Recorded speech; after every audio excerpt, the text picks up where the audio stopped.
सबसे पहला प्रस्थान बिंदु कि अगर आज काशीराम जी होते और वो बैठे होते यहाँ पर, तो भी मैं वही कहता, मैं बोलता होता तो भी मैं वही कहता जो मुझे कहना है, तो भी वही कहता। एक इतिहास के छात्र का ये उसका धर्म है समीक्षा करना। जैसे बाबा साहब की चर्चा की एक मेरी किताब आ रही है, धर्मांतरण, अभी प्रेस में है, देखिए कितना टाइम लगता है। बाबा साहब के भाषणों का संकलन है, धर्मांतरण, अंबेडकर का धर्मद्रोह। तो उसमें सब बात भक्ति नहीं, एकेडमिक प्रोग्राम है, इसमें एक समीक्षक की तरह से बातचीत रखनी चाहिए। बाबा साहब ने खुद ही कहा था कि भक्ति नहीं करना चाहिए, व्यक्ति पूजा नहीं करना चाहिए। तो फिर भक्ति और व्यक्ति पूजा की परंपरा कहां से आई, ये समझना है। तो उसमें एक भाषण मैंने पढ़ा, कमाठीपुरा में वेश्याओं के बीच उनका भाषण है, और भाषण पढ़ेंगे तो बहुत एग्रेसिव है और बहुत ही उल्टा पुल्टा भुला बड़ा बुला कह हैं। तो एक इतिहास का छात्र एक समीक्षक की तरह उस भाषण को लेगा ना, कि सब हाँ में हाँ मिलाता रहेगा। राजनीति में भक्ति चल सकता है, लेकिन एकेडमिक्स में भक्ति नहीं चलता है। तो ये मेरा लेक्चर जो होगा वो काशीराम जी को समर्पित है ही, और किसी भी तरीके से मैंने अमन साहब को एक बात और भी कही कि हमारे लोग समीक्षा में या भर्त्सना में अंतर नहीं समझते हैं। तो इसीलिए गालीबाजों को ना अब कोई किताब पढ़ता है ना लेख पढ़ता है। हम किसी भी तरीके से अगर किसी व्यक्ति के इतिहास में गांधी की भी समीक्षा होगी, कार्ल मार्क्स की भी समीक्षा होती है, तो भर्त्सना और समीक्षा में फर्क है। किसी भी तरह से हम किसी व्यक्ति के महान कंट्रीब्यूशन को कम नहीं करना चाहते हैं। काशीराम जी, he was a great organizer, there is no doubt. Awareness का लेवल गांव-गांव तक पहुंचा, नो डाउट। साइकिल से हजारों किलोमीटर रास्ता तय किया, नो डाउट।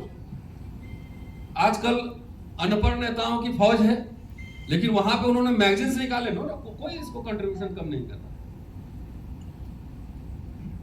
लेकिन आज दलित राजनीति इतिहास के किस मोड़ पर है, अगर ये नहीं समझेंगे तो उसी तरीके से है कि कबूतर रेत में अपनी आंखें छुपा ले, आज सोचे कि बिल्ली हमें नहीं खाएगी।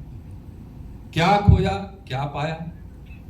क्या वाकई अंबेडकरवाद चल रहा है, या अंबेडकर के नाम पर अंबेडकरवादियों ने अंबेडकर को सर के बल खड़ा कर दिया है? मैं एकदम बात कहूंगा, एकदम खड़ा नेता की बात कर रहे थे ना कांशीराम जी, खड़े इंटेलेक्चुअल की भी बात करनी चाहिए थी, जो हमारे समाज में नितांत अभाव है। कि कांशीराम जी जो आंदोलन लेकर गए, क्या उस दिशा में गया? क्या लीडरशिप, उन्होंने जितने संगठन बनाए प्रॉपर अपना काम कर रहा है? बाबा साहब ने जो कहा था उसी रास्ते में आंदोलन जा रहा है कि रिवर्स गियर में जा रहा है? ये उन्होंने इस किताब में, मेरे पास, मैं किताब लेकर आया, इसी किताब में से पढ़ के मैं समीक्षा करूंगा। तो क्या कहते हैं हम लोग को, ये अनपढ़ कुपढ़ कथित अंबेडकरवादी। और मैं आपको निश्चित रूप से यहां एक बात कहना चाहता हूं, मैं इतिहास का छात्र हूं, प्राचीन भारत मेरा स्पेशलाइजेशन रहा है, मैं हिंदी साहित्य पर काम करता हूं, काशी प्रसाद जायसवाल पर मेरी पीएचडी है, उसमें किताबें मेरी प्रकाशित हैं, बाबा साहब पे 4 किताब लाने की योजना है। मैं अंबेडकरवाद का स्टूडेंट नहीं हूं, I am not a political scientist. तो मैंने पढ़ा कैसे अंबेडकर को, जरा सोचिए। कथित गालीबाज अंबेडकरवादियों ने मुझे फोर्स किया कि मैं अंबेडकर पढ़ूं। गालीबाज कह रहा हूं मैं, पढ़ा एक लाइन नहीं, हर बात में सर्टिफिकेट बांटता है। सोशल मीडिया का जमाना है ना, 20 रुपया का नेट पैक बढ़वा लीजिए और हर बात पे अंबेडकरवादी नहीं। तो अंबेडकरवाद क्या है, पहले इसका डेफिनेशन समझना होगा। Ambedkar was a great philosopher, statesman, scholar. Kanshiram ji was a leader, organiser. तो इन गालीबाज जो अंबेडकरवादी हैं, देखिए मैं तो बिहार का रहने वाला हूं, दिल्ली में रहता हूं। गाली का पूरा भाषा शास्त्र सब कुछ सबके पास रहता है, लेकिन हम लोग जब बाबा साहब को पढ़ा समझाए, उसके पहले हम लोग विश्वविद्यालय में रहे तो कार्ल मार्क्स, समाजवाद, तमाम चीज थोड़ा थोड़ा पढ़ने का अवसर मिला, तो हमारी ट्रेनिंग तो इतिहास की उस धारा में हुई। तो हमने ये समझा कि ये बाबा साहब को पढ़ने के बाद और क्लैरिटी हुई, डायलॉग, डिबेट। तो ये अंबेडकरी मूवमेंट में गालीवाज कहां से आया? उसी तरीके से कथित वामसेफियन और कथित बसपाई, कथित काशीराम, कथित मैं कह रहा हूं, मैं सबको नहीं कह रहा, काशीरामवादी, इसमें गालीवाज की संख्या कहां से आई? तो इसने मुझे फोर्स किया काशीराम जी को पढ़ने का। 12 या 13 वॉल्यूम छप चुकी है। ये जो काशीराम का नाम भजते ना, उनके पास किताब नहीं होगी, लेकिन मेरे लाइब्रेरी में आके देखिए, AR अकेला है अलीगढ़ के, उन्होंने छापा है। लेकिन काशीराम के नाम पर राजनीति होगी, लेकिन किताब और भाषण नहीं पढ़े जाएंगे। तो इन्होंने मुझे फोर्स किया कि मैं काशीराम को पढ़ूं। आप अम्बेडकर नामा पे देखिएगा, 40-50 वीडियो मैंने काशीराम जी पे ही बनाए हुए हैं, और ये उनकी सबसे मान्य कृति है। तो ये कथित फर्जी अम्बेडकरवादी और फर्जी काशीरामवादी, ये लोग इसी किताब को चमचा युग रेफर करते हैं। और क्या कहते हैं हमें? हमारे जैसे लोग जो सवाल उठाते हैं, क्या खोया क्या पाया, तो हमारे जैसे लोग हरिजन हो गए, दरिजन हो गए, दलाल हो गए, कांग्रेस के गुलाम हो गए, हम किसी पार्टी के मेंबर नहीं। और इतना हम दलाली कर लिए कि न 1 रुपया की जमीन मेरे पास है, न कोई घर है। और आईबी के एक ऑफिसर ने आके कहा था कि आपका अकाउंट से लेकर जमीन जायदाद सब चेक हो चुका है, कहीं कुछ मिला नहीं, तो आप रहते अंदर। करियर मेरा दांव पे है, अरेस्टिंग हो गई, FIR होगा, ये रिवार्ड है नहीं। सारे प्रमोशन वगैरह की बात हो ही गई, विदेश जाने पे पाबंदी है, सब कुछ है। तो जो लोग ओरिजिनल दलाल हैं वो तो एकदम आराम से सो रहे हैं, ईडी और सीबीआई के डर से सो रहे हैं कि नहीं सो रहे हैं?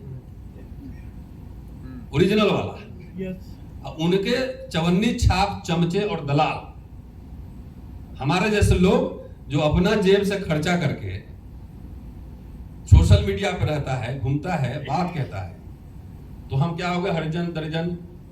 कभी आप अंबेडकर साहब को पढ़े हैं? गांधी से उनके बहुत मतभेद थे।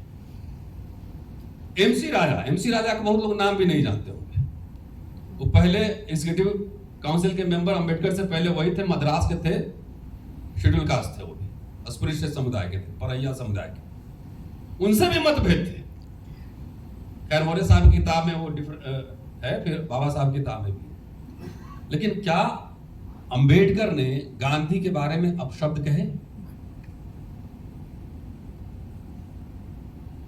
तो मैं समझता हूं कि फर्स्ट मेमोरियल लेक्चर पे, ये लेक्चर काशीराम जी को समर्पित है ही, लेकिन ऐसे जो गालीवाज लोग हैं इनके लिए भी है लेक्चर। कम से कम कुछ पढ़ लिया करो।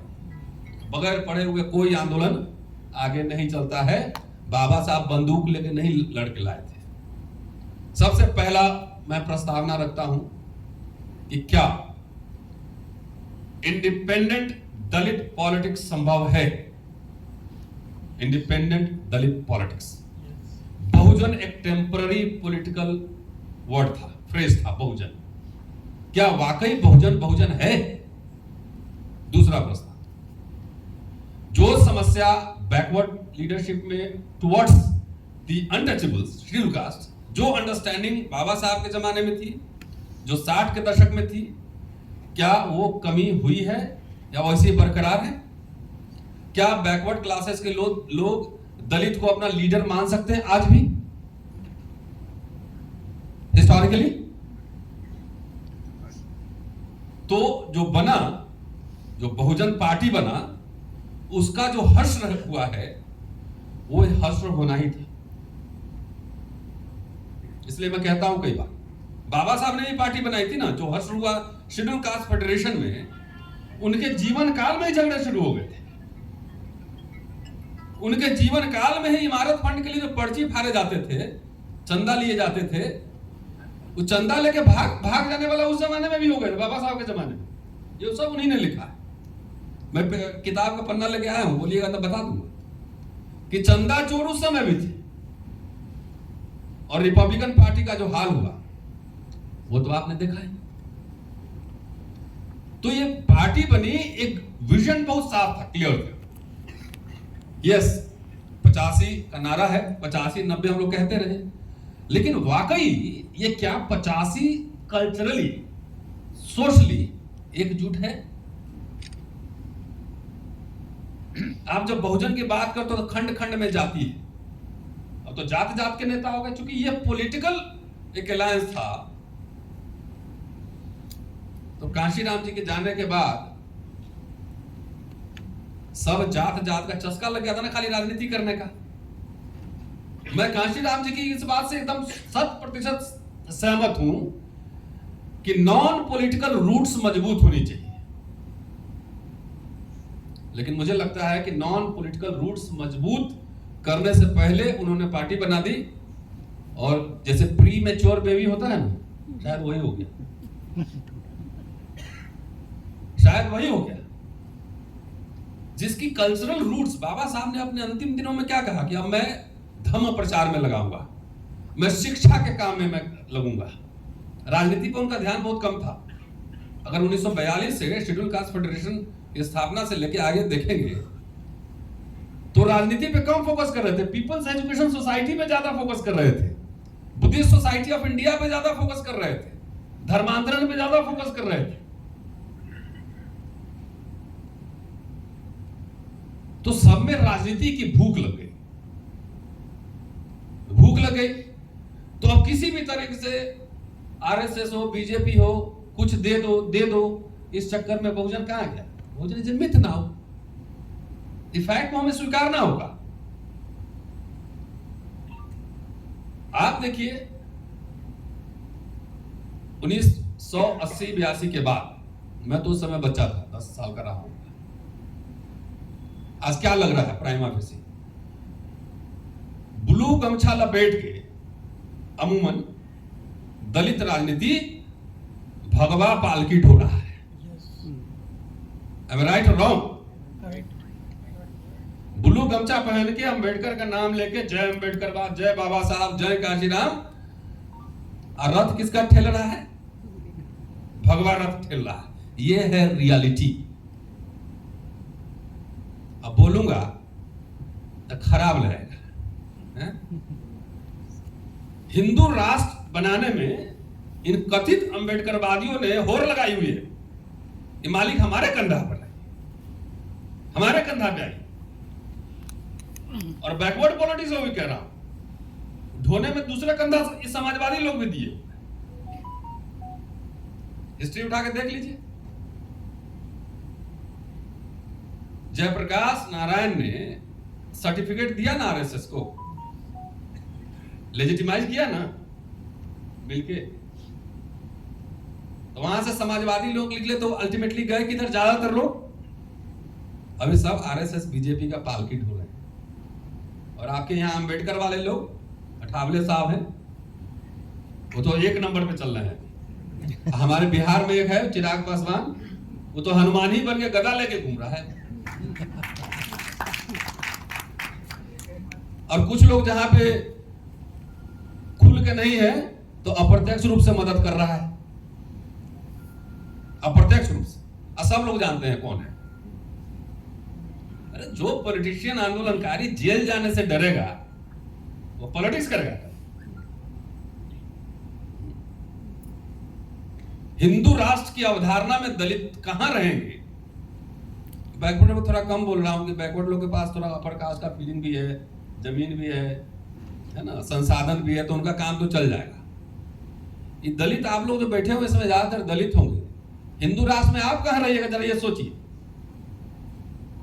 मेरी चिंता ये है, मेरी चिंता ये है, पॉलिटिकल पार्टी रहे न रहे, आप ब्राह्मणवाद को गाली दे रहे हैं, ब्राह्मण ब्राह्मण बोल रहे हैं। कितने ब्राह्मण आके बोले कि हम अपन पार्टी बना, हम प्रधानमंत्री बनेंगे? यहां तो एक एमपी नहीं, यहां प्रधानमंत्री बन रहा है। बाबा साहब पर कितना चिंतन मनन रिसर्च हो रहा है। क्यों? ये दलित लोग जो है ये रिसर्च को, चिंतन मनन को कोई काम नहीं समझता है। खाली हुआ हुआ किधर की तरह करके इलेक्शन में वोट देना है और नेक्स्ट पीएम और नेक्स्ट सीएम खाली स्लोगन लगाता है।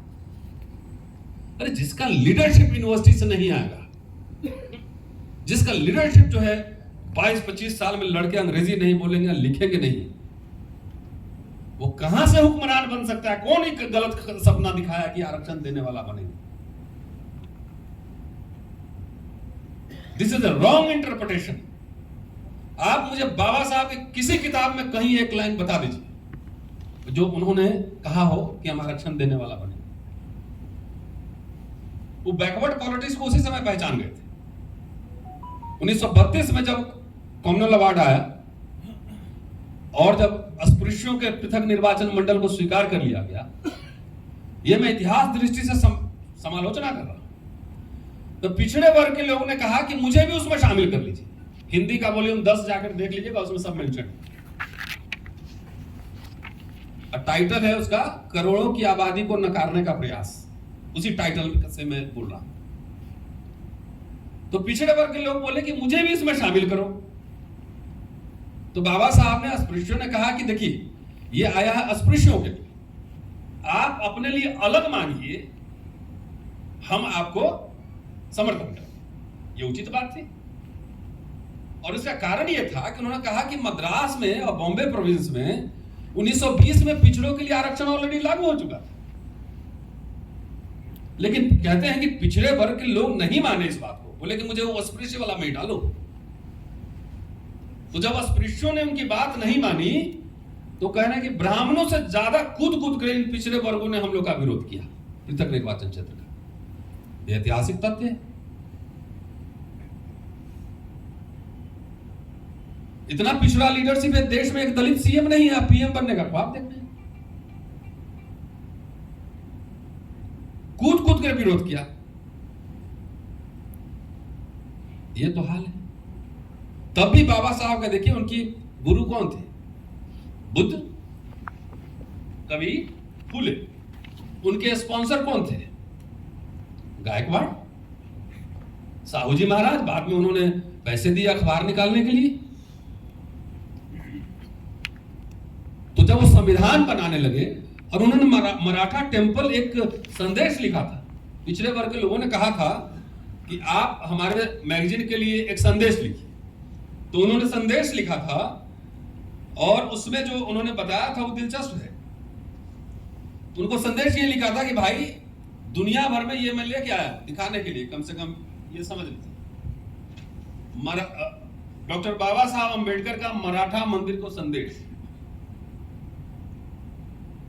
इसमें बार बार वो कह रहे हैं कि शिक्षा जरूरी नहीं है, उच्च शिक्षा जरूरी है।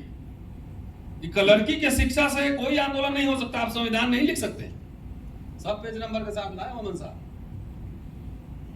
और इसमें इन्होंने बताया कि भाई दुनिया भर में होता है कि 3 क्लास होता है, एक कुलीन होता है, एक मध्य का होता है, एक नीचे होता है, बीच का एक नीचे। और उनकी लाइनिंग में पढ़ देता हूं कि कुलीन वर्ग की तुलना में मध्य वर्गीय एवं निम्न वर्ग में कुछ विशेष त्रुटियां हैं, गलतियां हैं। और ये त्रुटियां संसार भर में मध्य वर्ग के पास, मतलब ओबीसी सेंस में समझिए, निचले वर्ग की प्रगति को सहने की कुलीन वर्ग के समान उदारता नहीं है, तथा इसके पास निम्न वर्ग का आदर्शवाद भी नहीं है। जो नीचे का तबका लड़ता है ना अपने जीवन जीने के लिए, वो मध्यवर्ती जातियों में नहीं है। इससे मध्यवर्गीय को, यानी कि बीच का जो क्लास है, दोनों वर्गों का शत्रु बना दिया है। दलित का भी शत्रु बना दिया है, एलिट का भी शत्रु, अपर कास्ट का भी शत्रु बना दिया है। यह कुलीनता से उसकी उच्च स्थिति के कारण घृणा करता है। यह निम्न वर्गों से घृणा करता है क्योंकि वह नहीं चाहता कि निम्न वर्ग उन्नति कर उसके समान बन जाए। क्या ये ओबीसी पे ये बात लागू नहीं हो रही? मराठों को उन्होंने लिखा है, मराठा भारत में मध्य वर्गीय हैं एवं जिस किसी ने भी इनके साथ काम किया है वे जानते होंगे कि उनमें उपरोक्त ये त्रुटियां उनमें है।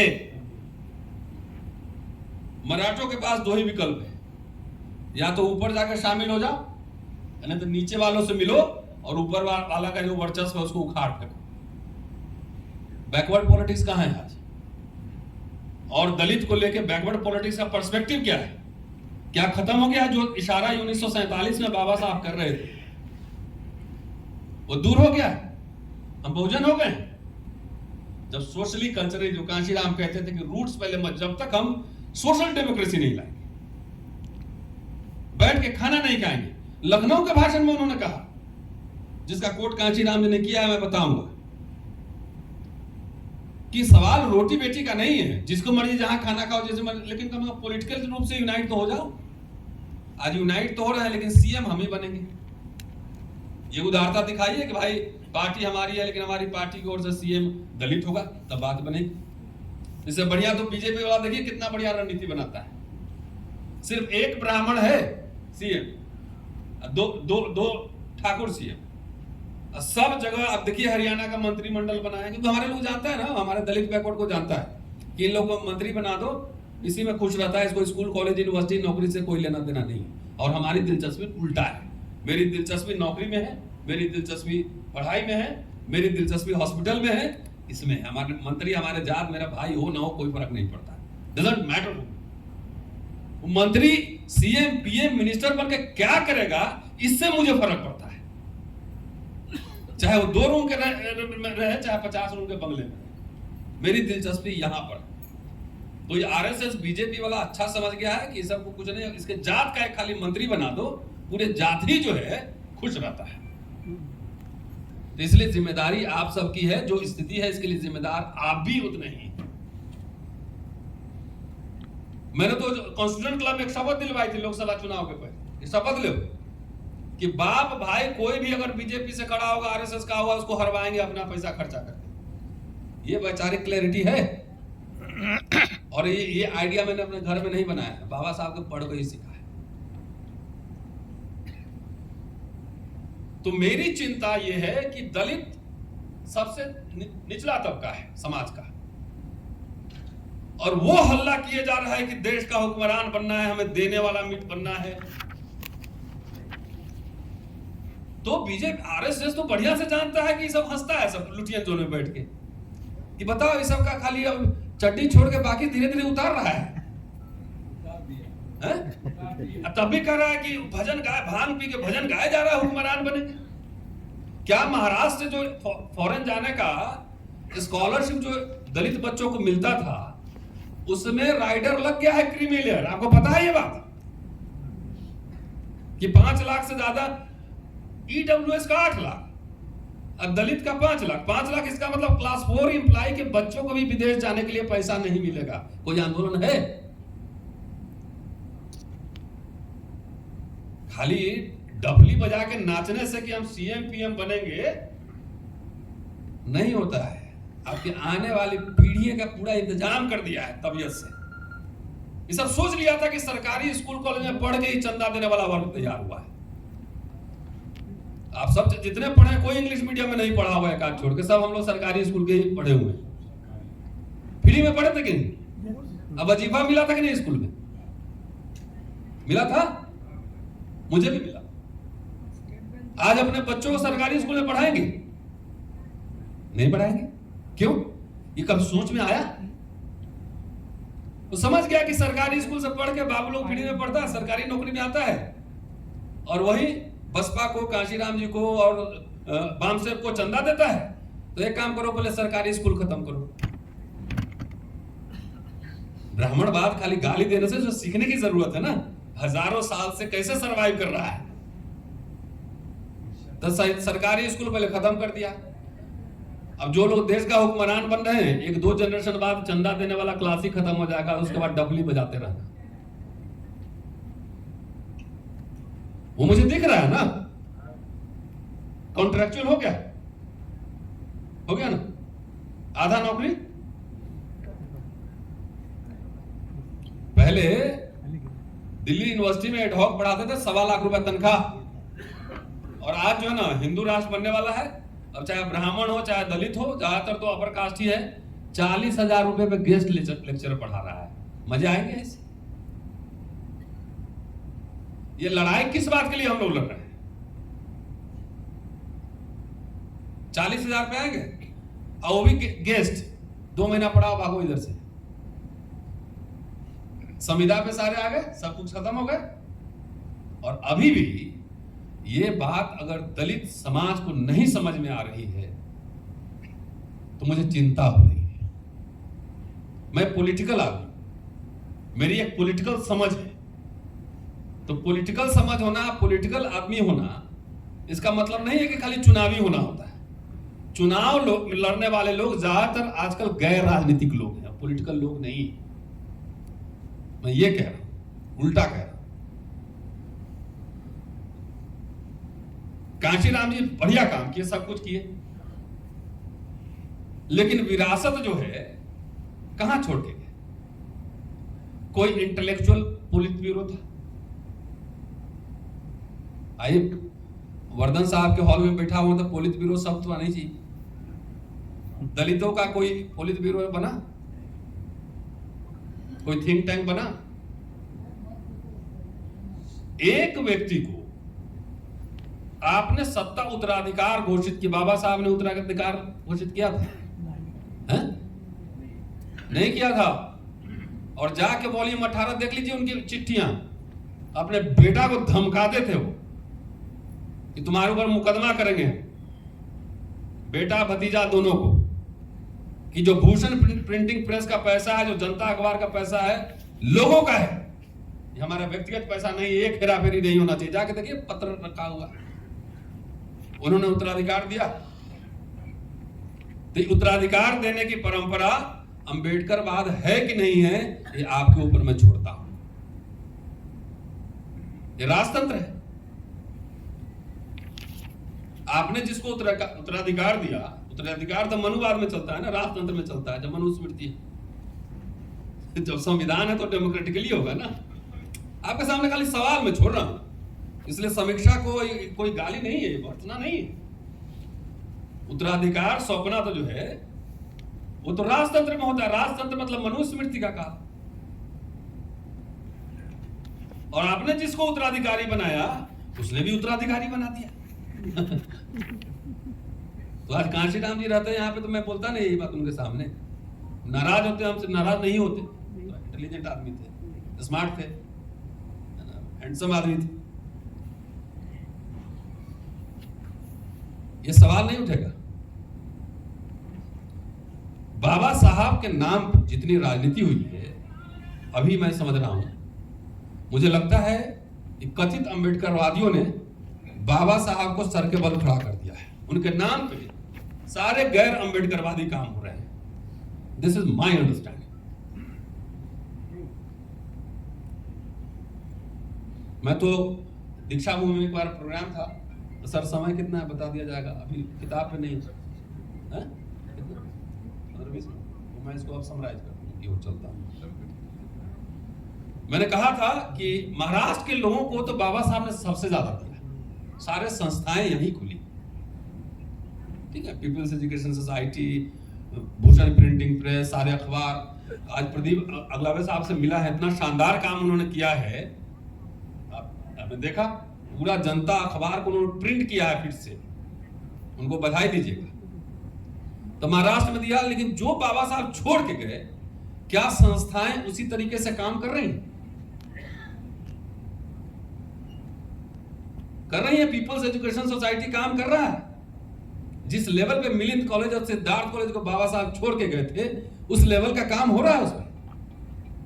चंद्रपुर का कॉलेज है, मैं गया हूं वहां बोलने, यहां मैनेजमेंट में जाने के लिए, घुसने के लिए, उसी में झगड़ा आपस में चल रहा है। कोई क्वालिटी प्रोडक्शन हो रहा है कोई उन इंस्टीट्यूशन से। बाबा साहब दूसरा क्यों नहीं पैदा हुआ? इसीलिए वो खोले थे। सवाल तो बनता है ना। बड़ी बड़ी सरकारें चलिए, कोई सोच संस्थान, बाबा साहब ने 25-30 बच्चे भिजवाए थे स्कॉलरशिप देके, लॉर्ड लिलिथगो को। कोई हमारे यहाँ योजना है कि एक रिसर्च होगा, टीम होगा, उसमें इन्वेस्टमेंट होगा, फंडिंग करेंगे, स्कॉलरशिप बढ़ाएंगे, विदेश में बच्चों पढ़ाएंगे? कोई है? काम हुआ? नहीं। तो सरकारी नौकरी से रिटायर्ड होके उनसे उम्मीद करें कि रिटायरमेंट के बाद स्कॉलर बन जाए, इकोनॉमिस्ट बन जाए, ये कुछ ज्यादा होगा। इसके लिए लगातार मैं आज जो बोल रहा हूं, एक्सटेम्पोर बोल रहा हूं, आधा घंटा और बोल सकता हूं, तो एक दिन में थोड़ी बनाई। 30 साल का पूरा लगातार अध्ययन है, एक्सपीरियंस है, संघर्ष है, सब मिल के बना है। तो ये किताब अब चूंकि सबसे ज्यादा कथित कांशीरामवादी और अंबेडकरवादी जो समीक्षक होते हैं उनको गालियां पड़ती है। ये किताब मैं पढ़ के आऊं 2 बार, और मैं दावा करता हूं कि बहुत सारे लोग नहीं पढ़े होंगे जो अपने आप को कांशीराम का वारिस समझते हैं। इस किताब में क्या है, 2 भाग हैं इसके। पहला भाग जो है वो मेमोरेंडम बाबा साहब का जो है गोलमेज सम्मेलन और पूना पैक्ट, वो दिया हुआ है, और दूसरा पार्ट है जिसमें चमचा युग है, वे आउट, कि उसमें आप देखेंगे तो हर चैप्टर के साथ बाबा साहब का एक कोट दिया गया, लेकिन फुटनोट रेफरेंस कहीं नहीं है। उनसे उम्मीद भी नहीं कर सकते थे, बिकॉज वो साइंटिस्ट थे, कोई सोशल साइंटिस्ट तो थे नहीं, कोई रिसर्चर तो थे नहीं, इकोनॉमिस्ट तो थे नहीं। तो आम जनता को समझाने के लिए इन्होंने किताब लिखी। ठीक है, आम जनता कैसे समझेगा, तो वहां से टर्मिनोलॉजी लिया। पहले डिफाइन कर रहे हैं चमचा क्या होता है, और उसमें 3 टर्मिनोलॉजी वो देते हैं बाबा साहब के हवाले से, और वो है पिट्ठू, दलाल और औजार। बाबा साहब हमने जितना पढ़ा है, कहीं कहीं गुस्से में ये शब्द का इस्तेमाल किया है कि लार्जली उन्होंने इस तरह की शब्दावली का प्रयोग नहीं किया है, क्योंकि उनके प्राथमिक श्रोता और मुख्य उनकी चिंता का विषय अस्पृश्य समाज ही था। चवन्नी अठन्नी वही बाबा साहब को देता था। तो इस तरह का एक आध बार बोले होंगे, कहीं लिख भी दिए होंगे, गुस्सा में लिखे होंगे, लेकिन अमूमन उनके राइटिंग्स में इस तरह का पूरा वर्ड आपको कहीं नहीं मिलेगा। आप ढूंढ लीजिए। जब संदर्भ में कहीं कहीं हुआ हो तो गुस्सा में उन्होंने टूल शब्द का इस्तेमाल किया, लेकिन ये शब्द प्रीडोमिनेंट उनकी राइटिंग्स स्पीचेज में नहीं, और उसको इसमें इन्होंने आम जनता की भाषा में चमचा लिखा। अब चमचा कौन कौन होते हैं जरा ये भी बता दूं। कई तरह के उन्होंने प्रकार बताए, और उन्होंने दावा किया इस किताब में कि 10 साल में चमचा युग हम खत्म कर दें। इसमें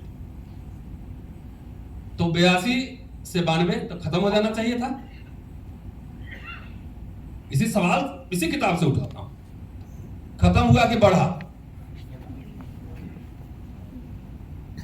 सवाल है ना, खत्म हुआ कि बढ़ा? तो 6 प्रकार के बताए हैं। इतना वो बसपा और ये सब वाला भी नहीं आपको बताएगा इसे पढ़ के। इस 6 प्रकार में कौन है, तो विभिन्न जातियों और समुदायों के चमचे, दूसरा विभिन्न दलों के चमचे, तीसरा अज्ञानी चमचे, चौथा प्रबुद्ध अथवा अंबेडकरवादी चमचे, पांचवा चमचों के चमचे, और छठा विदेश स्थित चमचे। ठीक है, और पहला जो बताया है, पहला उन्होंने उसमें फिर बताया है कि अनुसूचित जातियां अनिच्छुक चमचे, अनुसूचित जनजातियां नवदीक्षित चमचे, अन्य पिछड़ी जातियां महत्वाकांक्षी चमचे, अल्पसंख्यक असहाय चमचे। तो सब ये चमचे हो गए। ये किताब 50 वर्ष की समीक्षा है कांशीराम जी के हिसाब से।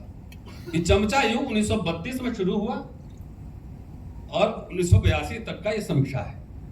अगर आज कांशीराम जी होते, पृथक निर्वाचन अगर मिल गया होता मान लीजिए, तो क्या हो जाता? क्या हो जाता? 78 MP जीत के आते आपके, आप जितवा लेते, यही होता ना। तो आज तो भाई साहब ओवरनाइट जो है दल ही खरीद लिया जाता है। ओवरनाइट 500 करोड़ में खरीद लेता है। वो क्या करते हैं? नहीं, बिक नहीं रहे हैं लोग। टिकाऊ नेता कहां है? बिकाऊ है सब। कोई सीधा बिकता है, कोई घुमा फिरा के बिकता है। तो सारे चमचे हैं इसमें। 10 साल में चमचा युग खत्म नहीं हुआ। वो कह रहे हैं 1982 में कि जितने सरकार, आप लोग सब चमचे होंगे, जितने 20 लाख कर्मचारी थे उस समय, वो 50 साल की समीक्षा कर रहे हैं, मैं 92 साल की समीक्षा कर रहा हूं। 50 साल वो, 42 साल ये वाला, इधर वाला। तो 82 में मतलब 50 में लागू हुआ तो 32 साल में ही, ये जो आंकड़ा दे रहे हो सेंट्रल गवर्नमेंट का ही होगा ना, या पूरा मान लीजिए, तब भी 32 साल में 20 लाख कर्मचारी हो गए। ये कोई आसान बात था? तो सब चमचे हो गए, आप भी चमचे हो गए। जिसको कुछ पता नहीं है वो अज्ञानी मतलब सबको कांशीराम जी ने चमचा बना दिया। जगजीवन राम भी चमचे थे, पॉलिटिकल चमचे थे। तो आप जैसे चमचों के पैसे से अगर वही मान लिया जाए तो चमचों के पैसे पे अगर राजनीति होगी तो कैसी होगी? फिर चमचा वाली ही होगी। What is the final outcome? Baba Saheb ने ऐसा नहीं कहा है, वो चंदा लेते थे। मैं चंदा का आंकड़ा दूंगा आपको, और ये जानना जरूरी कि बाबा साहब के बाद जिन नेताओं ने चंदा लिया, जिन संगठनों ने चंदा लिया, कभी अपना हिसाब दिया पब्लिक को? बताइए। इस किताब में कहीं भी जनसंघ, आरएसएस, हिंदू महासभा का जिक्र नहीं है। कोई आदमी ढूंढ के बता दे मुझे। जनसंघ, आरएसएस, हिंदू महासभा का कहीं जिक्र नहीं। जवाहरलाल नेहरू का एक बार नाम है, इंदिरा गांधी का एक बार नाम है, और बाबू जगजीवन राम का एक बार नाम है। तो इस 50 साल में सब चमचे हुए और सब मनुवादी हुए और कुछ नहीं हुआ। क्या यह इतिहास का अति सरलीकरण नहीं था?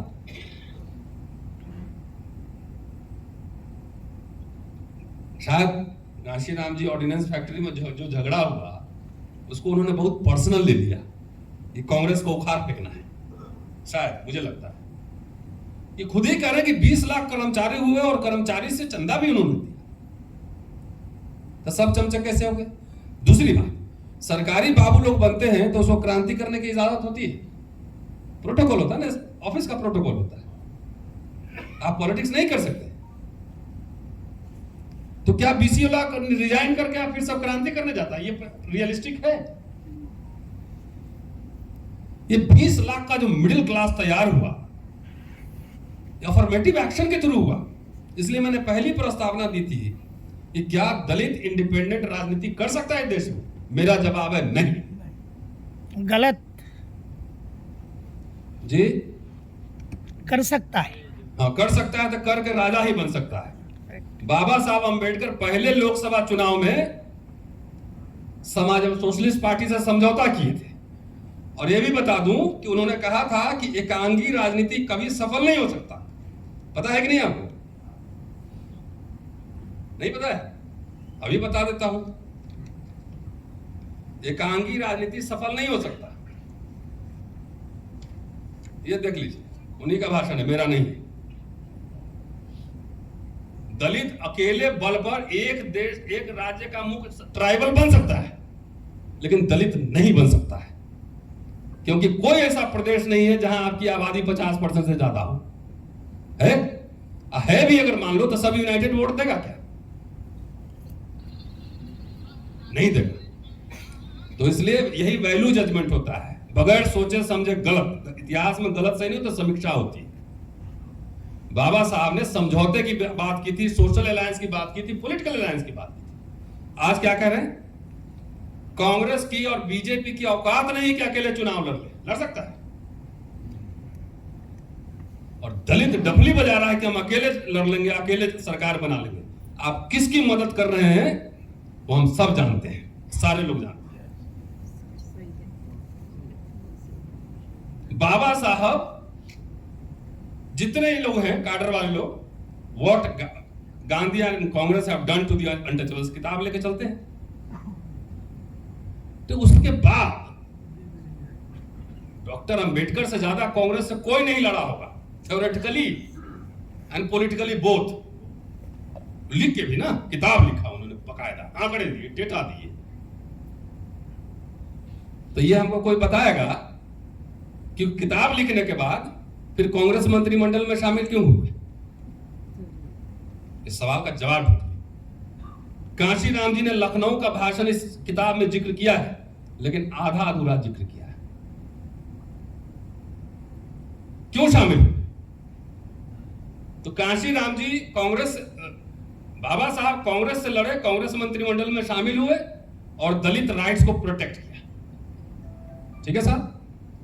कांशीराम जी कांग्रेस से लड़े, खूब लड़े और बीजेपी से समझौता किया।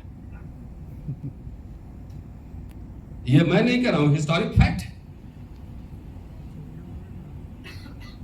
हिस्टोरिक फैक्ट है कि आरएसएस बीजेपी से उनका समझौता हुआ। और क्या आरएसएस बीजेपी का क्या इंपैक्ट होगा,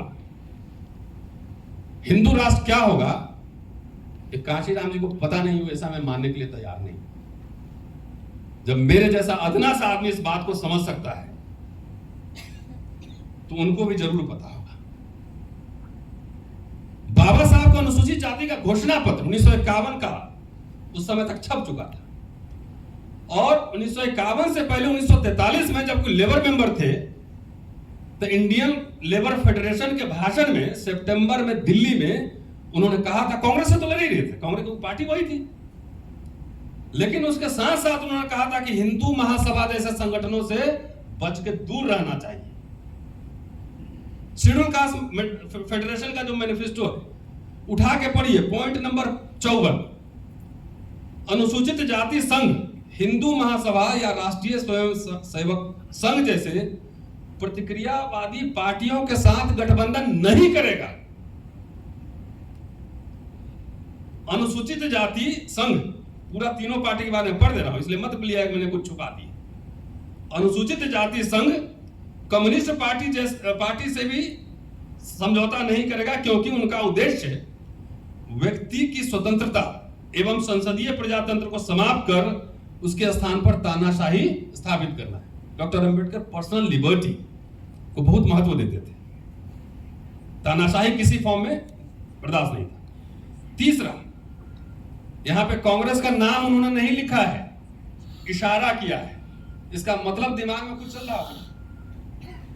अनुसूचित जाति संघ एक दलीय शासन तंत्र में विश्वास नहीं रखता और इसलिए वह ऐसे किसी राजनीतिक दल में सम्मिलित नहीं होगा जो पहले से ही सर्वसत्तावादी हो और किसी विपक्षी पार्टी को बढ़ने की स्वीकृति न देती।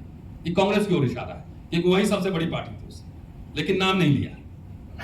तो जब हिंदू महासभा आरएसएस को बाबा साहब 51 में समझ रहे थे और हिंदू राष्ट्र के ऊपर उन्होंने इतना लिखा है कि ये देश पर एक तरह का अभिशाप है, तो जैसे जयप्रकाश नारायण ने लेजिटिमेसी दे दी आरएसएस को, दूसरा लेजिटिमेसी दलित समाज की ओर से 90 के दशक में मिल गया। नहीं, बहन जी आरएसएस का प्रचार करने 2002 में गई, वहां पर नरेंद्र मोदी का प्रचार करने गुजरात में गई कि नहीं गई? नहीं गई? गई? तो ये जब इंडिपेंडेंट पॉलिटिक्स संभव नहीं है हमारा, जब नहीं बना सकते हैं, तो प्रेशर ग्रुप के थ्रू राजनीति होती है। आपके पास दो ऑप्शन है, आप तो या आरएसएस के साथ जाइए या दूसरा इधर जो अलायंस है उसके साथ जाइए। अगर आप आरएसएस बीजेपी के साथ जा रहे हैं तो आपको मुबारक हो। आरएसएस बीजेपी की दलाली करने से बेहतर है कि आप कांग्रेस इंडिया अलायंस जो भी है, जो दो चार एजेंडा हमारा मान ले, उसके साथ खड़े हो जाओ, क्योंकि इंडिपेंडेंट आपकी औकात नहीं है। कांग्रेस की दलाली करने का नहीं है। 4 एमपी नहीं जितवा सकते हो, प्रधानमंत्री बनने चले थे 1 एमपी नहीं। कहता है कि रतन लाल जैसे लोग जो है ना हल्ला करके हरवा दिए। अरे हमारे जैसे लोग हल्ला करके हरवा दिए तो हमको मिला लेते, तेज होते तो हम जितवा देते भी। मिला क्यों नहीं? तुमको वहां भक्त चाहिए, अंधभक्त। कांशीराम जी की एक और कांग्रेस का दलाली, उन्होंने सबको एक लाइन से कांग्रेस का दलाली कर रहा है। ऐतिहासिक रूप से ये बात ठीक नहीं। दलित समाज जैसे एक रूप समाज नहीं है, सारे दलित अम्बेडकरवादी हैं। उसी तरह से कोई भी समाज दुनिया में एक रूप नहीं होता है। आरएसएस के लिए, बीजेपी के लिए विचारधारा ज्यादा महत्वपूर्ण है।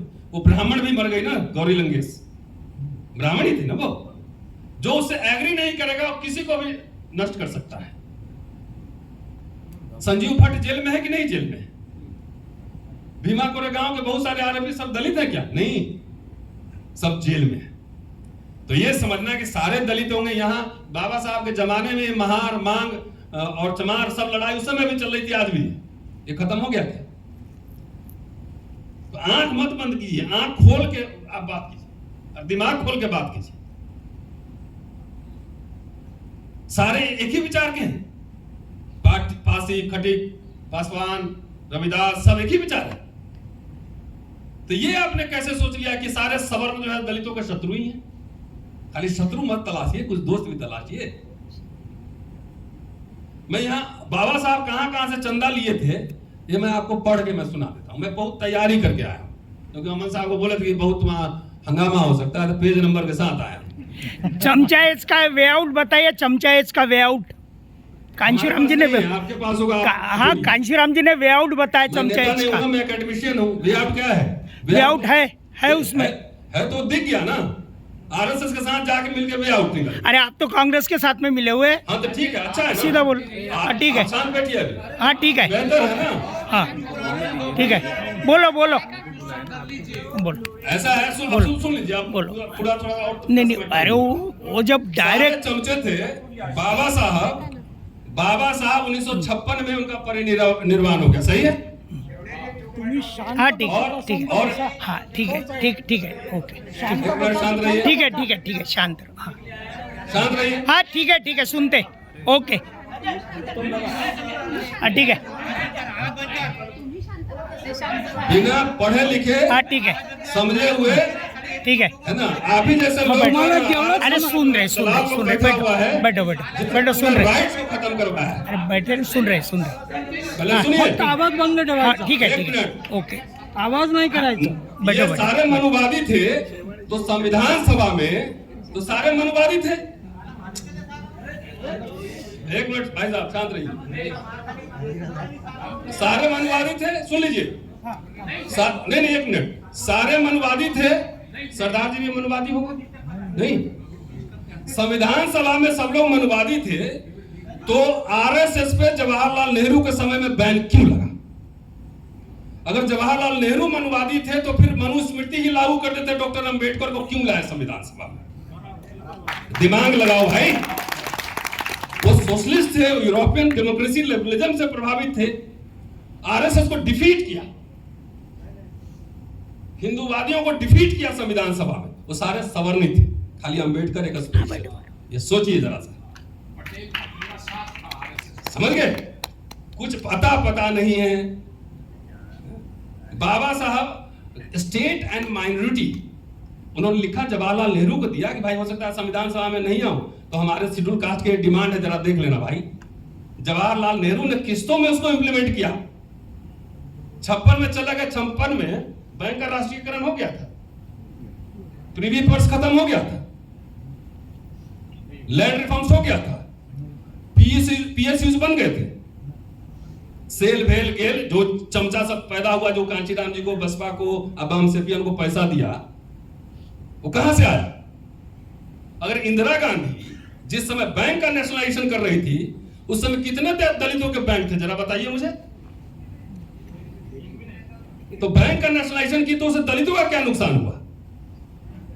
लाखों की संख्या में नौकरी मिली, सब मनुवादी है।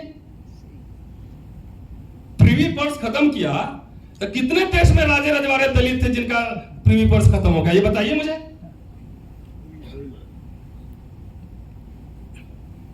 कितने थे? तो भी मनुवादी हो गए। जमींदारी उन्मूलन किया तो कितने दलित जमींदार थे, जरा बताना मुझे। उस सबका फायदा दलित समाज को हुआ कि नहीं? सब मनुवादी था। इंदिरा गांधी की एक चिट्ठी है, और बिना पढ़े लिखे जब आइए कहीं बीच में ना, जब सवाल जवाब हो तो कम से कम रेफरेंस लेके आइए, अंधभक्त मत बनिए। 1972 की चिट्ठी, आर्काइव में जाके देख लीजिएगा। सब मनुवादी था। इससे बढ़िया है कि उस समय मनुस्मृति लागू करते, दलितों को कूट कूट के ठीक करते। नौकरी की क्या जरूरत थी स्कूल कॉलेज खोलने की? विश्वविद्यालय, आईआईटी, मेडिकल कॉलेज फ्री में आप लोग पढ़े कि नहीं पढ़े? पढ़े? घर से बुला के ले जाके आईआईटी में एडमिशन करवाता था। एक एक आदमी को 4-4 नौकरियां मिल रही थी। आज क्या हाल है? क्या है हाल? स्कॉलरशिप जो मेडिकल कॉलेज का 72,000 रुपए मिल रहा था, सब बंद है। स्कूल डिमोलिश हो गया, आधा प्राइवेटाइज हो गया। तो आरएसएस बीजेपी के साथ समझौता करने का ये नतीजा है। इंदिरा गांधी की चिट्ठी लिख रही है, almost every day the newspaper display some news item regarding atrocities on Harijans. हर दिन अखबार में हरिजन शब्द इस्तेमाल होता कि अत्याचार की खबर आ रही, और इसका कारण है, इंग्लिश में मैं हिंदी तर्जुमा कर देता हूं, इसका कारण है कि गवर्नमेंट को बदनाम किया जाए। इसलिए गवर्नमेंट की ओर से स्पेशल सावधानी बरतने की जरूरत है। डिस्ट्रिक्ट कलेक्टर मजिस्ट्रेट को इसमें विजिलेंट रहने की जरूरत है और हर तरीके से इस तरह की घटना को रोकने की जरूरत है और स्ट्रिक्ट एक्शन लेना है। फिर कह रही हैं, सब चीफ मिनिस्टर को लिखिए, ये 2 अगस्त 1973 का है। फिर लिख रही चीफ मिनिस्टर को कि जितना सब पे स्ट्रिक्ट एक्शन लो और सबके लिए जितने हरिजन्स, ट्राइब्स, माइनॉरिटीज हैं, इनको स्पेशल एफर्ट लगा के इसको नौकरी में दलवाओ, सबका रिजर्वेशन लाओ। कुछ नहीं हो रहा था, सारे मनुवादी थे। इमरजेंसी किसी के लिए डार्क पीरियड हो सकता है, मेरी इमरजेंसी की दूसरी समझ है, दलितों पे अत्याचार कम हो गए थे, जिन लोगों को उस समय याद होंगे, आपको याद होगा। नहीं, सही कह रहा हूं, दलित सांस ले रहा था, उत्तर प्रदेश में समय से पहले प्रमोशन हो रहा था, तो सारे मनुवादी थे। बाबा साहब ने जो है उनसे ज्यादा नहीं लड़े होंगे थ्योरेटिकल, लंदन में भी जाके लड़े। तो जब गोलमेज सम्मेलन में गए तो मनुवादी से, राजे महाराजे से लड़ रहे थे, कह रहे थे कि जमींदारी उन्मूलन करेंगे, लेकिन वहीं पर राजों महाराजों से उन्होंने कहा कि भाई मैंने बहिष्कृत हितकारिणी सभा मैंने खोला है और उसके लिए हमें चंदा दीजिए। दलितों के पास पैसे थे, अपना स्कूल तो खोले नहीं हुआ आज तक, एक प्राइवेट स्कूल, चले हो देश का हुक्मरान बनने। एक प्राइवेट स्कूल आरएसएस की तरह खोले प्राइवेट। गोलमेज सम्मेलन में जिनसे चंदा लिया, चंदा का सब मनुवादी लोग ही था, सारे मनुवादी होते हैं। टिकोजी राव होलकर, पूर्व महाराजा इंदौर, 360 पाउंड। महामान्य भोपाल के नवाब 200 पाउंड, ये मुस्लिम थे। महामान्य आगा खान 175 पाउंड। महामान्य महाराज बड़ौदा 150 पाउंड। महाराजा बीकानेर 100 पाउंड। महाराजा कश्मीर 100 पाउंड। महाराजा पटियाला 100 पाउंड। कोवासी जहांगीर 75 पाउंड। महाराजा दरभंगा बिहार 50 पाउंड। सांगली के प्रमुख 25 पाउंड। क्या है 1335 पाउंड इन लोगों ने चंदा लिया। किसके लिए? हमारे बच्चों को स्कूल बनाना है। अब आइए आगे चलते हैं। 1952 में इमारत फंड इकट्ठा किया। कितने पैसे इकट्ठा किए? उन्हीं का लिखा हुआ है। 14 जुलाई 1952 को वॉल्यूम 40 में पेज नंबर 295 पर जाकर देखिएगा कि इमारत फंड में 1,11,228 रुपए 4 आना और 3 पैसे जमा हुए हैं। एक ही लाइन पढ़ता हूं, कितना? 1,11,228 रुपए 4 आने और 3 पैसे। अस्पृश्य समाज के इतिहास में इतनी बड़ी रकम जुटाने का यह पहला अवसर है। इसमें से हम लोग द्वारा इकट्ठा की गई रकम है 31,709 रुपए और 4 आना, जो दलितों ने इकट्ठा किया था अस्पृश्यों ने। बाकी 75,500 रुपया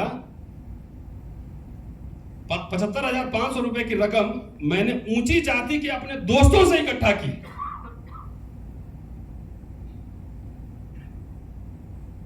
ये मेरा नहीं है, बाबा साहब का है। कितना? 75,550 रुपया ऊंची जाति के लोग। अब दलित लोग क्या कर रहे हैं कि सब मनुवादी है। अरे कहा मित्र भी तो ढूंढ लो। करने के चक्कर में तो अपने रहने को घर नहीं, सारा जहां हमारा है? बाप बेचारा अंधेरा में मर गया, बेटा अपना नाम पावर हाउस लेके घूम रहा है। और आइए बताता हूं, सब मनुवादी है। जब वो ऑलरेडी मिनिस्टर थे नेहरू मिनिस्ट्री में, उस समय उन्होंने देश के राजों से और लोगों से अपील किया था कि बंबई में अछूतों के लिए समाज केंद्र बनाना है। इस योजना के लिए 3,25,000 रुपए की आवश्यकता है। क्या आप सहायता नहीं करेंगे? राजा लोगों से अपील है। रतन टाटा का देहांत हो गया, कोई दलित लीडर सब गया मिलने वहां, वो भी मनुवादी है।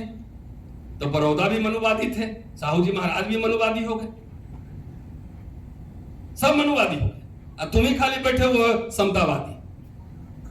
11,000 कोटी की। तो उसके बाद देखिए जोगेंद्र सिंह, सर जोगेंद्र सिंह सरदार जी थे, मंत्री थे, एजुकेशन मिनिस्टर थे। उनको उन्होंने 6 लाख रुपए कर्ज के लिए लिखा कि मुझे कर दीजिए, सिद्धार्थ कॉलेज बनाना है और ब्याज मुक्त किस्तों में हम चुकाएंगे। बहुत माल इकट्ठा करके लाया हूं, दलितों का दिमाग ठीक करूं, सब मनुवादी है। ये चंदा मांगते थे लोगों से, और चंदा मांग के क्या खोल रहे थे? जब उनका निर्वाण हुआ तो कर्जदार आदमी थे, अपने लिए कुछ नहीं किया। भारत के आजाद भारत के इतिहास में अंबेडकर के बाद कोई संगठन, कोई नेता अगर इस तरह का सार्वजनिक रिपोर्ट दिया हो तो मुझे बताएं आप। कोई? इसलिए मैंने कहा कि मैं 92 साल की समीक्षा के लिए खड़ा हूं और मेरे भी आदर्श रोल मॉडल अंबेडकर है। कोई नेता अपने पैसे का खर्चा बताया हो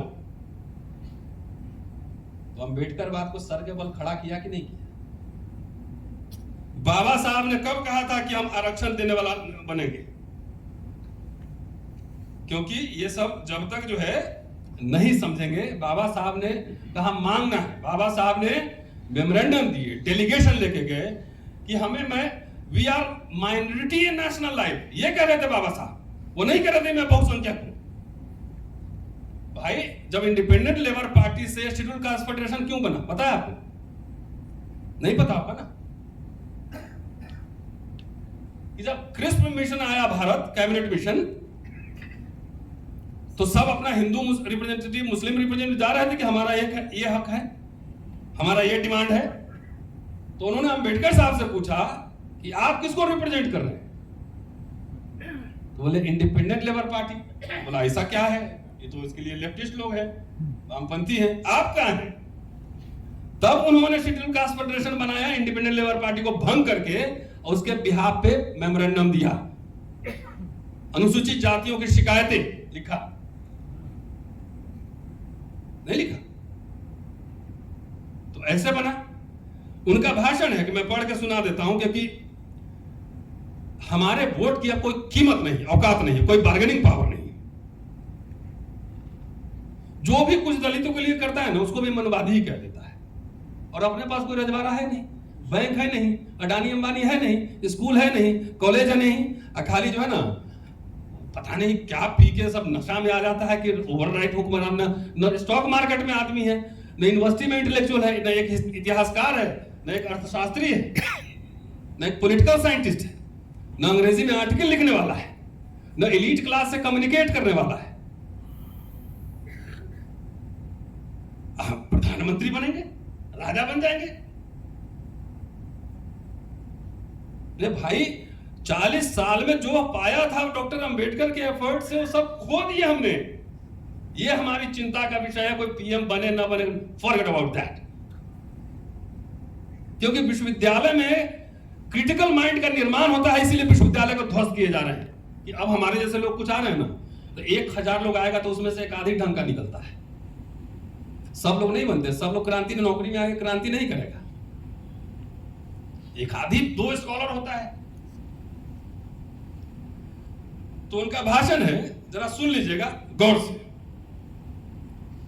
कि 3 तरह के राजनीति सबसे जिंदगी में सबसे ज्यादा, बार बार इस भाषण में बोले हैं कि राजनीति की तरह शिक्षा का भी बहुत महत्व है।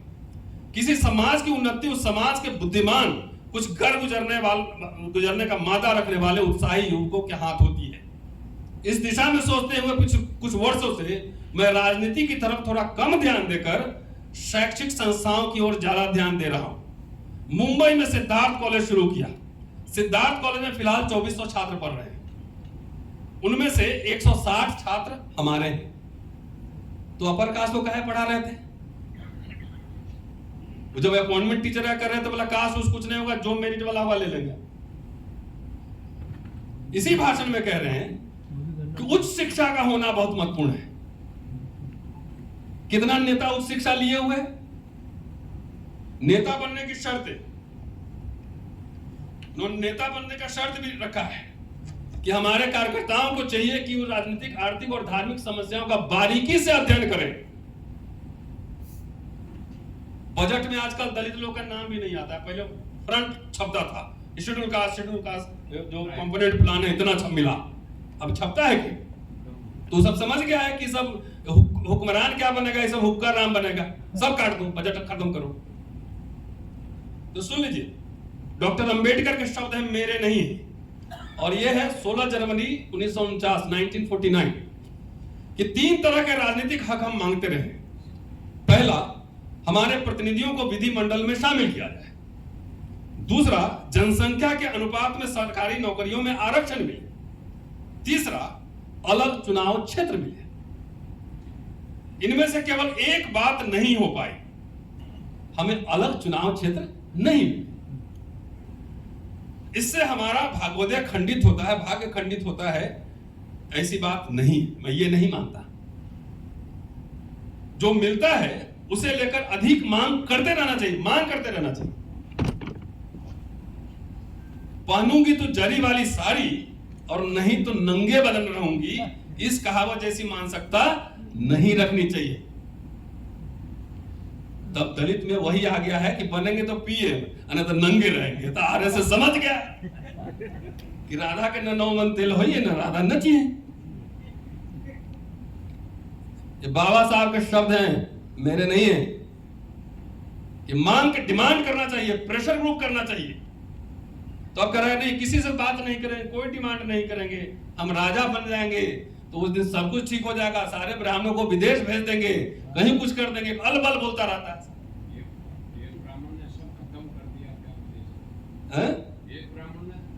तो हिंदू राष्ट्र बनाने का क्या है? वो थोड़े है कि मनुस्मृति सब जगह एजुकेशन खत्म कर देगा, नौकरी खत्म कर देगा, हिंदू राष्ट्र हो गया। बोला जाओ दलितों खेत में काम करो, बहुत बीपी शुगर बढ़ा हुआ था, खेत में काम करो, वो ठीक हो जाएगा, पेट उठ में अंदर चला जाएगा। ये इसलिए दलित लोग को जो नशा राजनीति का चढ़ गया है ना, नशा कुछ ज्यादा हैंगओवर हो गया। रात वाला जो है ना अगले दिन रात तक रहता है, नहीं हाँ, बिना लड़े हुए मिला। बाबा साहब का धन्य हो कि उन्होंने लड़ भिड़ के दे दिया। वो वोट का ताकत इसलिए दे देंगे, तुम प्रेशर बना के रखना है सब पर। तो अब कह रहा है उतने वोट से 15% वोट से हम देश का राजा बन जाएंगे। अब कांग्रेस, मैंने एक सवाल उठाया था, उस सवाल का जवाब यहां जरूरी है। मैं कांग्रेस का दलाल हूं, है ना, अच्छा है, आरएसएस का नहीं।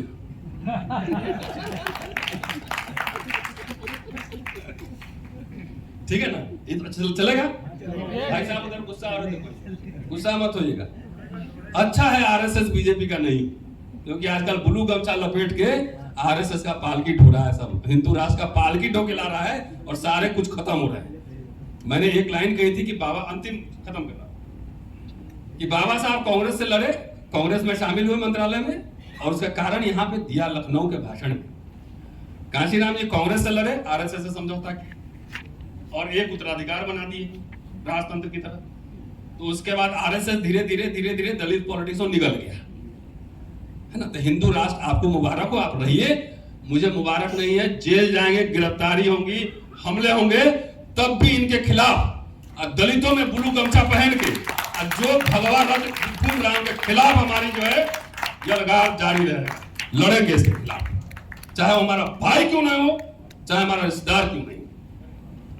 बाबा साहब ने कहा था कि शिक्षित वो है जो अपने शत्रु को पहचानता है, यही शत्रु पहचाने थे जो 51 में कह रहे थे कि आरएसएस हिंदू महासभा से समझौता नहीं करना है। लखनऊ भाषण जरा सुना देता हूं। आज अगर बाबा साहब होते ना, तो इस टाइप के दलित लोग जो है ना, उनको भी कह देता कि मनुवादी है, दलाल है, उनको भी कहता। क्योंकि यहां स्पष्टीकरण दे रहे हैं। उनसे 3 सवाल पूछे गए थे कि कैबिनेट मिशन के जब जा रहे थे तो आप चुप क्यों रहे? दूसरा, मैं कांग्रेस सरकार में शामिल क्यों हूं? तीसरा, मैं भविष्य में क्या करना चाहता हूं? 3 सवाल, 2 सवाल पे नहीं जा रहा हूं, लंबा बोल गया। पहला, जो कांग्रेस में शामिल क्यों हुए उसका स्पष्टीकरण। लोग पूछ रहे थे कि आप तो कांग्रेस में जिंदगी भर लड़े, तो शामिल क्यों हुए?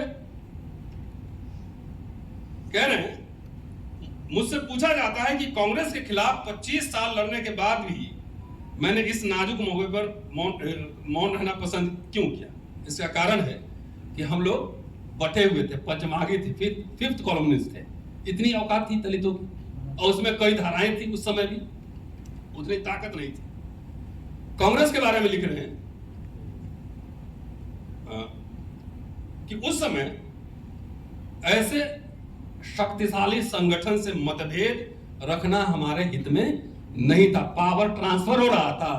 कैबिनेट मिशन ने दलितों की मांग नहीं मानी, ठीक है सर, नहीं मानी, तो अंबेडकर साहब के सामने अंधेरा था कि मेरी जिंदगी का पूरा संघर्ष कहीं बर्बाद न हो। तो क्या कह रहे हैं कि हमें उस समय लगा कि इससे टकराना अभी ठीक नहीं है। गांधी और कांग्रेस ने अछूतों का क्या लिखा, जो ढपली पीटते रहते ना, उसके बाद का है। उसके बाद हमने सुलह की नीति अपनाई और कुछ सफलता भी पाई। हमने वो सब नहीं पाया जो हम चाहते थे, फिर भी हमने बहुत कुछ पाया। हमने विधानमंडलों और सेवाओं में आरक्षण प्राप्त किया और हमारी अधिकांश मांगें स्वीकार कर ली गई। पृथक निर्वाचन मंडल की हमारी मांग नहीं मानी गई, लेकिन हमें इसके लिए शर्मिंदा नहीं होना चाहिए, क्योंकि अन्य अल्पसंख्यक भी इस संबंध में असफल रहे। यह समय कांग्रेस के साथ मतभेद रखने का समय नहीं है। हमें सुलह और सहयोग के माध्यम से अधिकाधिक पा लेना चाहिए। क्या कह रहे हैं? मैं तो कांग्रेस से कुछ नहीं लिया हूं अभी ना, चवन्नी भी नहीं, चाय भी नहीं पिया हूं। तो बाबा साहब इस समय कांग्रेस से समझौता कर रहे हैं, तो इन लोग क्या कहता है ऐसे लोग, ये भी कांग्रेस के चमचा है। बाबा साहब भी कांग्रेस के चमचा हो गए, यही समझ ले। आगे कह रहे हैं, थोड़ा सा वो स्पष्टीकरण भी दे रहे हैं। इसमें बहुत हंगामा हुआ था दिल्ली में, कांग्रेस के मिनिस्टर रहते हुए कांग्रेस में अटैक किए थे वहां कुछ पॉइंट्स आरक्षण को लेकर। तो उसका स्पष्टीकरण दिल्ली में उन्होंने अखबार में छपाया। यह सही है कि मैं कांग्रेस का विरोधी आलोचक रहा हूं, किंतु मैं विरोध के खातिर विरोध में विश्वास नहीं रखता। जहां हमें सहयोग द्वारा कुछ सहयोग पा सकते हैं, वहां सहयोग की भावना होनी चाहिए। मैंने सोचा कि कांग्रेस से लड़ने का कोई फायदा नहीं है, इसलिए मैंने सहयोग करने का फैसला किया और सहयोग द्वारा हमने संविधान में कुछ रक्षा के उपाय प्राप्त किए, आरक्षण वगैरह, जो अन्यथा हम नहीं पा सकते थे। बाबा साहब कांग्रेस के चमचे थे नहीं, यही दलित समझ है।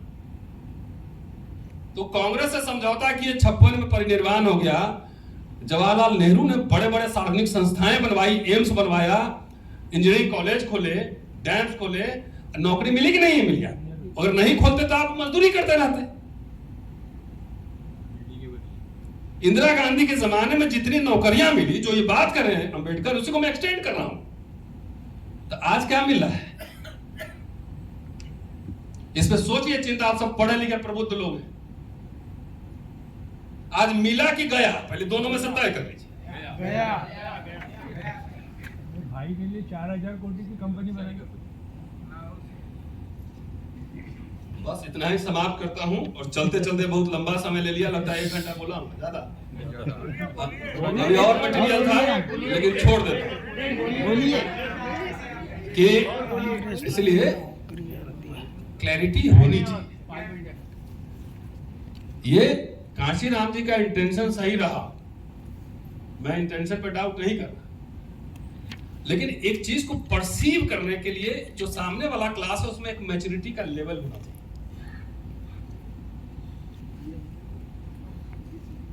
उन्होंने पब्लिक, उनके पूरा संकलन मेरे पास है, खाली भाषण उन्होंने दिए हैं, और उनसे ज्यादा उम्मीद भी नहीं की जा सकती है कि यूनिवर्सिटी में रहकर रिसर्चर तो थे नहीं कि किताब लिखते, जैसे अंबेडकर कोलंबिया से आए थे, लंदन से आए थे। तो उसका इंपैक्ट पब्लिक पे क्या होगा ना, शायद कांशीराम जी असेस नहीं कर पाए। Sure politics is very serious game. Politics इस बच्चों का खेल नहीं। पूरा उनका बाबा साहब का भाषण में ढूंढ के लाया हूं। इन गालीबाजों के लिए भी मैंने लेके आया हूं। सिद्धार्थ कॉलेज के छात्र संसद में बाबा साहब ने छात्रों से क्या कहा कि आप संवाद विवाद डायलॉग से ही आप जीत सकते हैं, लड़ाई करके झगड़ा करके या डंडा चला के नहीं जीत सकते हैं। तो दलित समाज कोई कम्युनिकेशन करता है किसी से? ये कहां से आया कि सब मनुवादी है? ये उसी पॉलिटिकल आंदोलन का बाय प्रोडक्ट है ना। 85% कहने में अच्छा लगता है लेकिन ये फैक्ट नहीं है, वो बिखरा हुआ है, उसमें भी हायरार्की है। दलित भी एक नहीं है, वो भी बिखरा हुआ है। तो ऐसे स्थिति में डॉक्टर अंबेडकर रूलिंग एलीट के साथ, वायसराय के साथ, बोरो कमेटी में, साइमन कमीशन में, गोलमेज में गांधी से संवाद ही तो कर रहे थे ना। जवाहरलाल नेहरू डायलॉग कर रहे थे ना, मेमोरेंडम दे रहे थे, ज्ञापन दे रहे थे, उसको मतलब डायलॉग कर रहे थे, हेलो कर रहे थे। तो वो समय आपके लिए, हमारे लिए। आजकल लोग अपने लिए नेता सब करता है, एक स्कूल नहीं खोला है। लीडर कहां पैदा होता है? चुनाव में। किसने बताया ये बात? आरएसएस के लीडर सरस्वती शिशु मंदिर में बनाए जाते हैं। हजारों उनकी शाखाएं, संस्थान लीडर तैयार कर रही है फ्यूचर जनरेशन की।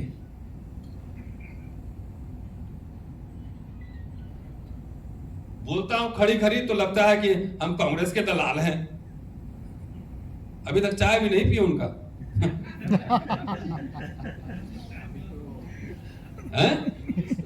इतना तनख्वाह हमको मिलता है कि मैं बढ़िया चाय पी सकता हूं, बढ़िया बिरयानी खा सकता हूं। उसके लिए मुझे किसी से मांगने की जरूरत नहीं है। और सुन लीजिए, जितने हुआ करते हैं ना, थोड़ा सा इतना कॉम्प्रोमाइज किया रहता ना, तो आज नहीं, आज से 11 साल पहले मैं कहीं और रहता। जितने ऑफर आरएसएस बीजेपी के पास देने के लिए बहुत कुछ है ना। क्या चाहिए? वीसी बनना है, ये बनो। टिकट लेना है, ये लो। मंत्री बनना है, ये लो। उसी समय की मैं बात कर रहा हूं, उसी समय की। अगर मैं भी समझौता किया रहता ना, तो मैं गिरफ्तारी नहीं होती ना। मैं आराम से वहां रहता लुटियन जोन में, और आप यही झाल बजाते रहते, हमको बुलाते नहीं सुनने के लिए।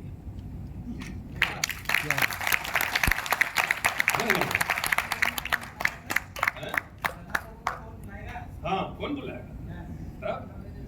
कांग्रेस की सरकार थी तो जाकर सोशल मीडिया उठाकर देख लीजिए, कपिल सिब्बल के खिलाफ भी आंदोलन किए थे।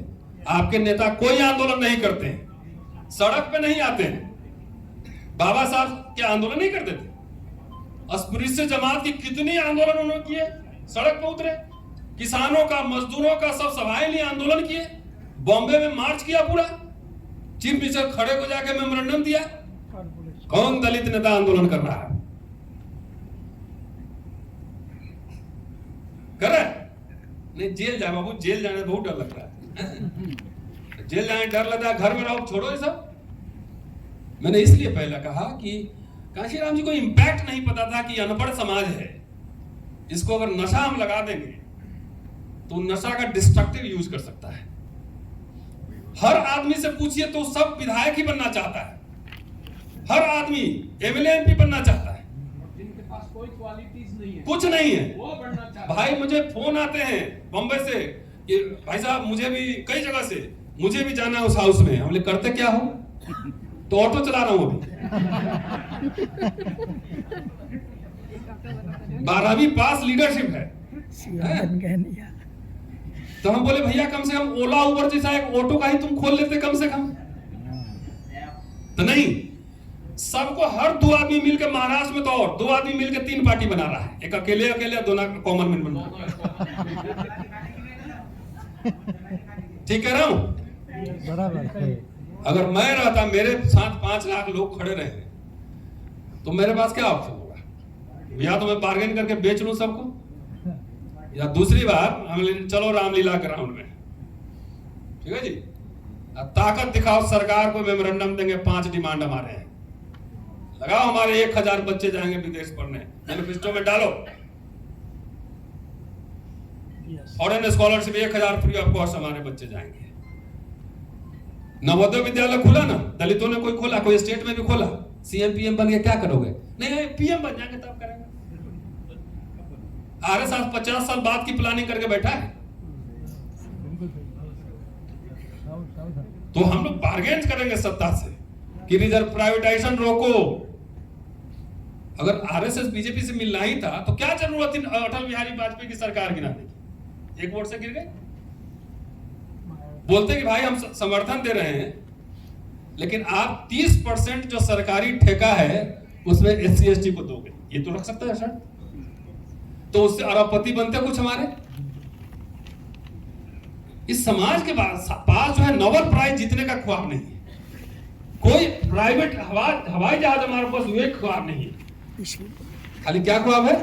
एमएलए बनना है, आमदार खासदार, स्टॉक मार्केट अडानी अंबानी जैसा बनने का नहीं है, अरबपति नहीं बनना। तो मैंने कहा ना कि वो थोड़ा सा कुछ ज्यादा ही उन्होंने डोज दे दिया था कि सत्ता की चाबी से सब कुछ ठीक होता है। बाबा साहब ये नहीं बोले थे, सत्ता इज टूल।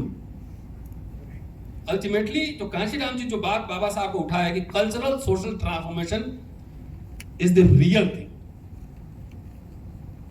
आरएसएस तो सत्ता में अब 10 साल से है ना, हजारों साल कैसे जीवित रहा? वो इंस्टीट्यूशंस के थ्रू, मंदिर मठ, वहीं पढ़ाई हुई, वहीं म्यूजिक सीखा गया। इसलिए बाबा साहब ने संस्थाओं का निर्माण किया। और राजनीति का नशा इतना चढ़ा हुआ है कि कुछ नहीं, एकदम मतलब अंधभक्ति है। अच्छा है रिजर्वेशन वगैरह खत्म हो जाए, हमारी तो ओल्ड पेंशन स्कीम है, मुझे तो मिलेगा पेंशन ठीक ठाक मिलेगा। अभी भी रिजाइन कर दूं तो 1 लाख से ज्यादा पेंशन मिलेगा। घर में गांव में जमीन भी है, चला जाऊंगा। तभी न्यू पेंशन की लड़ाई हम लोग लड़ रहे हैं, न्यू पेंशन के खिलाफ कि ओल्ड पेंशन रिस्टोर करो। आपने वीडियोस देखे होंगे। ये सब कोई दलित लीडर का इस पे स्टेक है कि old pension restore, old pension. इसके सबसे ज्यादा मार किसको पड़ी पता है आपको? हमारे लोगों को। पहला जनरेशन नौकरी का था, पहला जनरेशन, शायद कुछ फैमिली होगा जो दूसरा जनरेशन। हमारे लोग, अटल बिहारी वाजपेयी आया, बोला कि हटाओ इसको, दलित लोग के पास बुढ़ापा में भी मेडिकल फैसिलिटी रहेगा, अच्छा खाना खाएगा तो स्वस्थ रहेगा, तो दिमाग चलाएगा, खत्म करो पेंशन उनसे। ये सब कोई एजेंडा पे नहीं है। बोले मैनिफेस्टो दिखाओ क्या करोगे, तो संविधान ही हमारा मैनिफेस्टो है। तो आधा संविधान तो बदल दिया, यही मैनिफेस्टो है। One nation one election is against democracy. लेकिन हमारे नेता आपके क्या कर रहे हैं कि नहीं, हम समर्थन करते हैं आर्थिक आधार पर आरक्षण, संविधान विरुद्ध। हमारे नेता ने समर्थन किया, सबसे पहले यही लोग से कहलवाया आरएसएस कि बोलो कि 10% गरीब को भी समर्थन मिले। यही दलित पिछड़े नेता कहने वाले, इन्होंने ही पहले मांग किया था संविधान विरोधी, तभी पास हो गया। मतलब हद है इतना